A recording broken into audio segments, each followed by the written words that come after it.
Gaur, Bangladesko Rana Plazarekina erori eta 1128 langile hil zirenetik 11 urte igaro direnean, Gasteizko Decathlon, Women's Secret eta Corte Fiel dendetara etorri gara erreklamazio bat aurkeztera, beren jantziak zikin daudelako.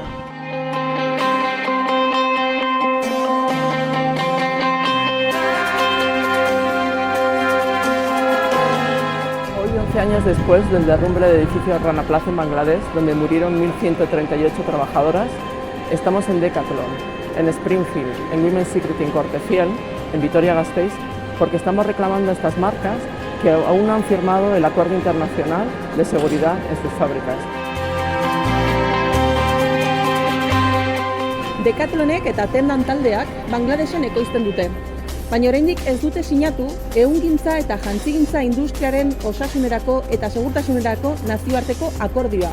Eta beraz, beren langileen giza eskubidekiko zein lan eskubidekiko errespetua ez dago bermatuta ekoizpen kate osoan.